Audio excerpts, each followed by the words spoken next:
Imagine un instant passer quasiment 40 ans de ta vie à démanteler méthodiquement ta propre légende. Ouais, c'est un sacré concept. N'est-ce pas? Avant tes robes de soirée, tes guitares, tes souvenirs d'une époque dorée, et à découper ta propre maison en une espèce de puzzle juridique géant, pièce par pièce. Et tout ça avec une seule obsession en tête. Exactement. Le but, c'est de s'assurer qu'au moment de ta mort, l'espèce humaine n'obtienne absolument rien. Rien du tout.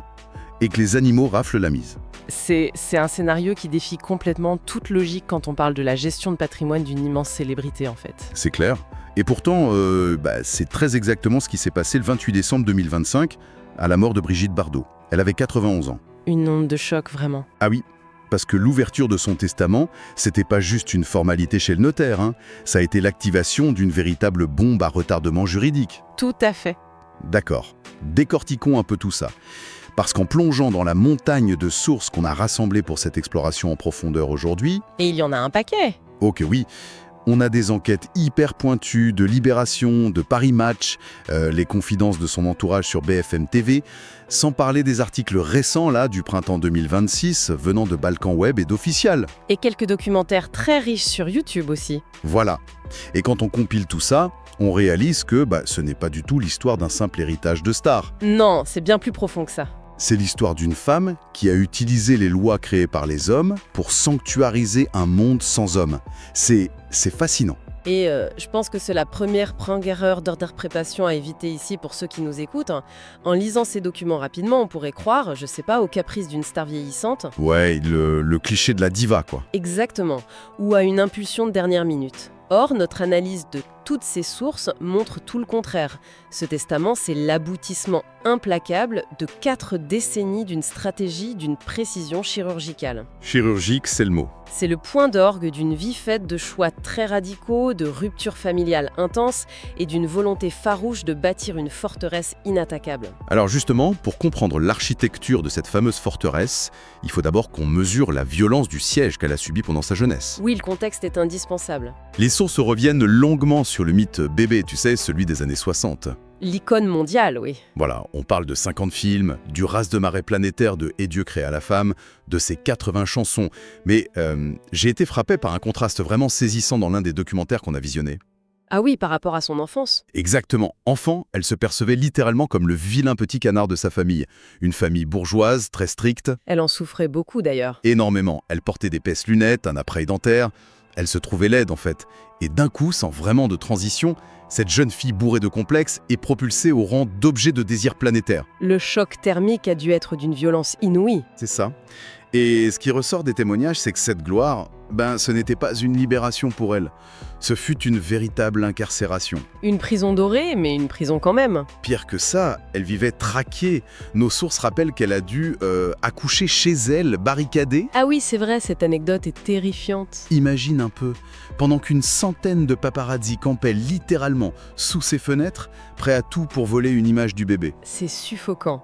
Ce niveau d'exposition permanente, où ton corps, ton intimité ne t'appartiennent plus du tout, ça engendre forcément un traumatisme irréversible. Le public la voyait comme un bien de consommation en fait. C'est le mot juste, ouais. L'effervescence médiatique a provoqué chez elle un rejet systémique. Pour elle, la foule, les photographes, le public, bref, l'être humain dans son ensemble, c'est devenu synonyme d'agression, de bruit, de danger constant. Et c'est exactement ce qui m'a fait complètement repenser la Madrague.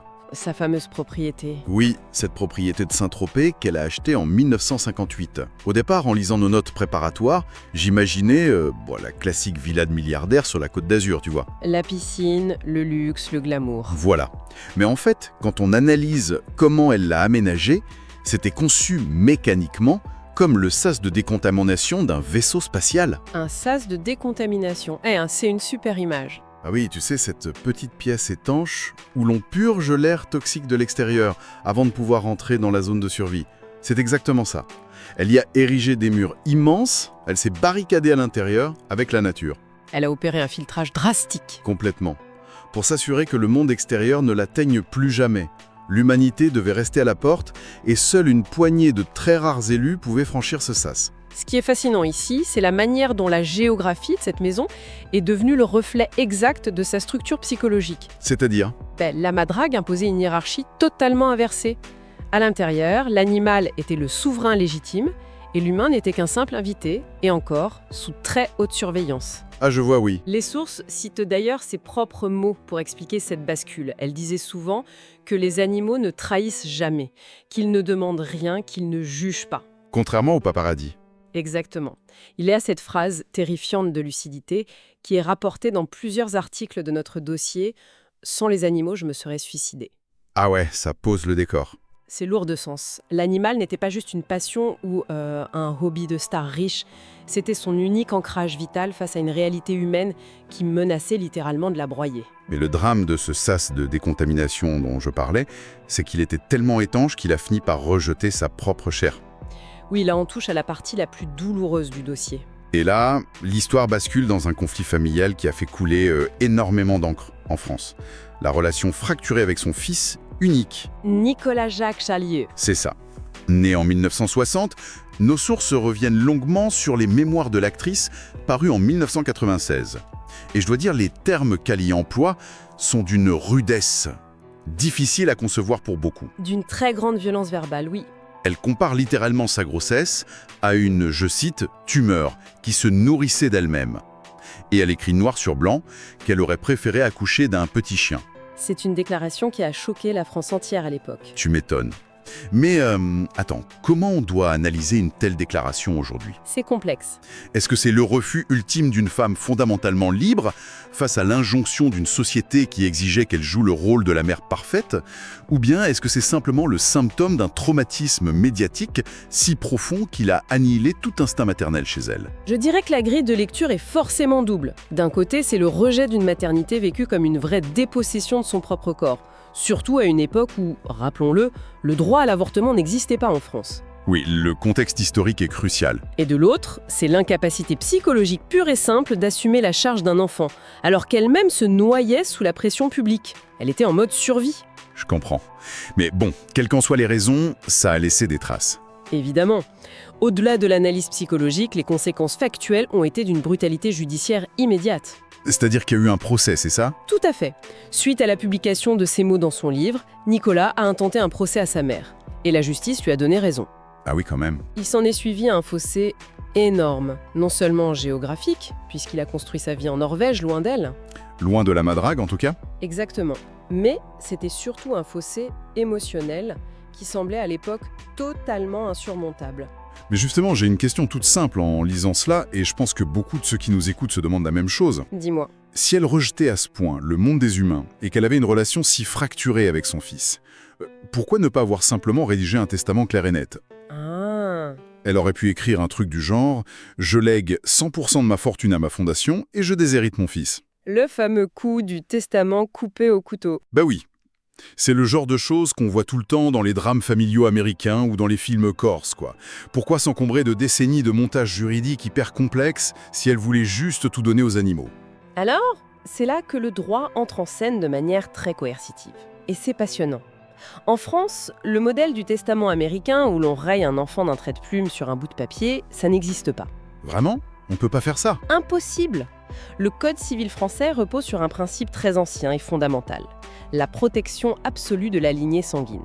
C'est ce qu'on appelle techniquement la réserve héréditaire. La réserve héréditaire, d'accord. En gros, la loi impose qu'une part irréductible de ton patrimoine revienne obligatoirement à tes enfants au moment de ton décès. Tu ne peux pas y couper. Et dans le cas d'un enfant unique comme Nicolas, cette part est fixée à 50% de la totalité des biens, quoi qu'il arrive. Waouh. C'est dingue quand on y pense. C'est très protecteur pour les enfants, oui. Ça veut dire que toute personne qui nous écoute en ce moment et qui possède des biens en France est soumise à ces mêmes chaînes invisibles. On ne dispose jamais en fait d'une liberté totale sur ce qu'on a mis toute une vie à construire. C'est exactement ça. Brigitte Bardot savait donc, dès le départ, qu'elle serait forcée par la loi de donner la moitié de son empire à un fils dont elle s'était pourtant énormément éloignée. Et donc c'est ça qui a motivé tout le reste. Absolument, c'est cette contrainte légale incontournable qui a servi de moteur à toute sa stratégie patrimoniale. Puisqu'elle ne pouvait pas échapper à cette amputation de 50%, il a fallu qu'elle orchestre les choses autrement. Pour protéger ce qui comptait vraiment. Voilà, pour s'assurer que ces 50% ne touchent jamais, grand jamais, à ce qui était pour elle le cœur sacré de son existence. Ce qui explique pourquoi toute la presse s'attendait à un carnage médiatique et judiciaire après sa mort fin 2025. Ah oui, tout le monde prédisait la guerre. Tout le monde imaginait déjà une guerre civile devant les tribunaux pour se partager l'Empire bébé. Mais les dernières enquêtes parues au printemps 2026 nous racontent une toute autre histoire en fait. Une histoire beaucoup plus calme, paradoxalement. Oui. Libération révèle qu'un règlement s'est mis en place dans un apaisement assez surprenant. Nicolas Jacques Charienne a bien touché sa part légale, calculée sur une fortune globale estimée quand même entre 50 et 65 millions de dollars. C'est une somme colossale. Très colossale. Et cette part comprend des éléments hyper lucratifs. Les sources listent par exemple les droits d'image inépuisables de l'icône, la somptueuse villa de la Garrigue sur les hauteurs de Saint-Tropez, ainsi que le capital de biens immobiliers qui avait déjà été liquidé avant sa mort, comme la villa de Cannes qui a été vendue en 2020. Et tout ça s'est réglé discrètement. Sans un bruit. Tu sais, si l'on observe la situation dans son ensemble avec un peu de recul, cet accord démontre que son but ultime à elle n'était pas la ruine financière de son fils. Elle ne voulait pas le laisser sur la paille. Non. Elle a très pragmatiquement accepté de jouer le jeu du système juridique pour tout ce qui concernait le capital classique. L'argent, les maisons secondaires, les droits commerciaux. Le matériel pur, quoi. Voilà. Elle lui a laissé le volet, disons, humain de son héritage financier. Mais attention, ce compromis plutôt pacifique n'a été possible que parce qu'elle avait bien avant blindé et sanctuarisé ce qui n'avait vraiment pas de prix à ses yeux. La madrague. La madrague, exactement. Et c'est là que ça devient vraiment intéressant. D'accord, alors comment on fait concrètement pour soustraire une propriété mythique au calcul vorace d'une succession classique ? C'est de la haute voltige juridique. Eh bien, la réponse, je l'ai trouvée dans les archives qui datent de 1992, et honnêtement, c'est un coup de maître. Elle a utilisé un mécanisme appelé le démembrement de propriété. Un terme un peu barbare, c'est vrai. Ouais, un peu technique. Les sources indiquent qu'elle a cédé la nue propriété de la maison à sa fondation en conservant que l'usufruit. C'est ça. Mais, explique-nous un peu, concrètement, comment ça marche sous le capot, ce truc-là, pour nos auditeurs qui ne sont pas notaires. Alors, pour bien comprendre ce mécanisme, il faut imaginer que posséder une maison en France, ce n'est pas avoir un seul droit monolithique, un seul gros bloc. D'accord. C'est plutôt comme tenir dans ses mains un faisceau de bâtons.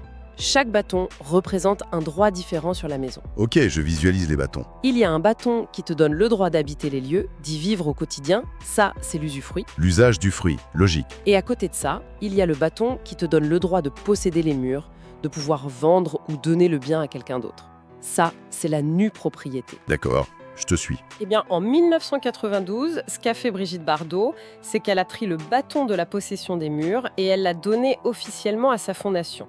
Elle n'a gardé dans ses propres mains que le bâton du droit d'y vivre jusqu'à son dernier souffle. Attends, ça veut dire que pendant plus de 30 ans, la star mondiale Brigitte Bardot n'était techniquement plus l'unique propriétaire de sa propre maison légendaire. C'est exactement l'implication juridique directe de cet acte. Mais c'est fou. Elle était devenue, au regard de la loi, une simple locataire à vie d'un bien qui appartenait déjà à la fondation, et c'est là que la mécanique devient absolument redoutable au moment du décès. Ah, parce que le décès déclenche quelque chose. Oui, le 28 décembre 2025, à l'instant précis où elle s'éteint, son bâton d'usufruit ne se transmet pas à ses héritiers comme le reste de ses biens. Il va où alors ? Et il s'évapore purement et simplement. Il disparaît. Oh, l'astuce, hein ? Et du coup, la fondation, qui possédait déjà les murs depuis 1992, récupère automatiquement et sans frais l'usage exclusif du lieu. La madrague ne passe même pas par la case de la succession familiale. Elle court-circuite le testament. Totalement. Elle devient immédiatement intouchable par les humains de sa famille. C'est brillant. Brillant et radical. La maison échappe totalement à l'appétit des héritiers, mais aussi des promoteurs immobiliers. C'est un point crucial, ouais. Parce qu'on parle de Saint-Tropez, l'un des marchés les plus spéculatifs de la planète. Sans ce motage, on imagine très bien la pression énorme pour racheter le domaine et le transformer en complexe hôtelier de luxe. Ah oui, ça aurait été vendu à la découpe en un clin d'œil. Ce démembrement de propriété a créé un véritable bouclier juridique impénétrable autour de la maison. C'est terre. Mais il faut bien voir que cette démarche s'inscrit dans un processus de dépouillement beaucoup plus vaste qu'elle avait entamé. L'engagement de Brigitte Bardot a vraiment pris la forme d'un effacement volontaire de son propre mythe matériel. Oui, nos sources sont vraiment fascinantes là-dessus. Ça a commencé bien avant 1992. Dès les années 80. Dès 1986, pour être précis. Pour ramasser les fonds nécessaires à la création de cette fondation, parce qu'il fallait une assise financière énorme pour obtenir la fameuse reconnaissance d'utilité publique. Qu'elle a finalement obtenue en 1992, oui. Voilà, et pour trouver cet argent, elle a organisé des ventes aux enchères monumentales. Elle a littéralement vendu sa vie d'avant. Elle s'est dépouillée. Ses robes de grand couturier, ses bijoux les plus chers, tous ses souvenirs de cinéma. Elle a liquidé l'héroïne de celluloïd, en fait pour financer la militante de terrain. Et d'ailleurs, il est essentiel de souligner, en analysant ces mêmes sources, que ce militantisme de terrain n'avait rien d'une promenade de santé, ou tu sais, d'une douce charité un peu romantique. Ah non, pas du tout. C'était un activisme frontal, rude, souvent perçu comme extrême par le grand public, et profondément clivant. Elle a mis cette même fougue radicale qu'elle avait pour se dépouiller directement dans l'arène politique. Totalement. Et on le voit dans nos documents qui regorgent d'anecdotes là-dessus. Des anecdotes qui montrent à quel point elle s'affranchissait de absolument toutes les règles diplomatiques. Elle n'avait aucun filtre. Aucun. Par exemple, elle est allée rencontrer le général de Gaulle à l'Élysée en pantalon. Ce qui constituait un outrage protocolaire majeur à l'époque, faut le rappeler. Un scandale. Plus tard, les archives nous montrent qu'elle n'hésitait pas à harceler par téléphone des présidents, comme Emmanuel Macron. Ou bien, on la voit partir sur la banquise avec le célèbre militant écologiste Paul Watson, et ce, dès 1977, pour dénoncer le massacre des bébés phoques. Une vraie pionnière sur ses actions coup de poing. Oui. Et il y a même ce récit hallucinant, documenté très sérieusement dans la presse, où elle est allée jusqu'à poser un pistolet sur le bureau d'un ministre de l'Intérieur. Juste pour exiger une loi sur l'étourdissement préalable des animaux dans les abattoirs. C'est invraisemblable aujourd'hui d'imaginer une chose pareille. Et cette radicalité sans filtre s'est aussi heurtée de plein fouet au code pénal d'ailleurs, pour être totalement exhaustif sur le personnage, tel qu'il ressort des archives judiciaires et de la presse. Il faut aborder les zones d'ombre. Oui, il faut en parler. Son refus obstiné de tout compromis, sa conviction intime que la cause animale primait sur toute convention humaine, l'a conduite à franchir plusieurs fois les lignes rouges du débat public. Et on précise bien pour notre public qu'ici, l'objectif n'est absolument pas de prendre parti. On rapporte les faits et les controverses soulevées par les sources de manière purement impartiale pour dresser un portrait complet. Tout à fait, c'est notre rôle. Donc oui, il faut factuellement rappeler que ces prises de position, et plus particulièrement ces tribunes très récurrentes contre l'abattage rituel des animaux et les commentaires sur l'immigration qu'elle y associait souvent, lui ont valu de multiples condamnations par la justice. Pour incitation à la haine raciale, précisément. Exactement. Et nos sources soulignent bien ce paradoxe qui est frappant.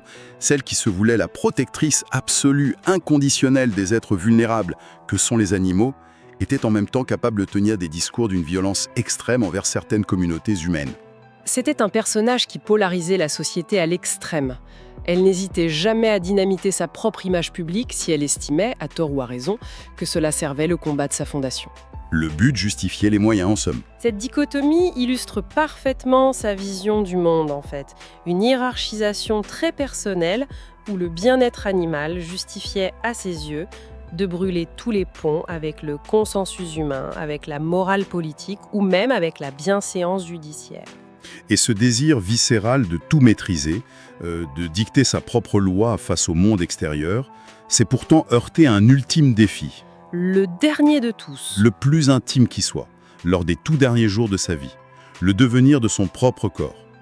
Décortiquons un peu cette fin, car elle est saisissante de contraste. Oui, la fin est très révélatrice. Selon les témoignages recueillis auprès de Bernard Dormal, c'est l'homme avec qui elle était mariée depuis 33 ans et qui, notons-le au passage pour l'aspect juridique, conserve d'ailleurs l'usufruit de leur appartement parisien. C'est ça, le démembrement s'applique là aussi, mais à son profit. Voilà, donc selon lui, elle s'est éteinte paisiblement à la madrague au petit matin du 28 décembre 2025, à 5h50 exactement.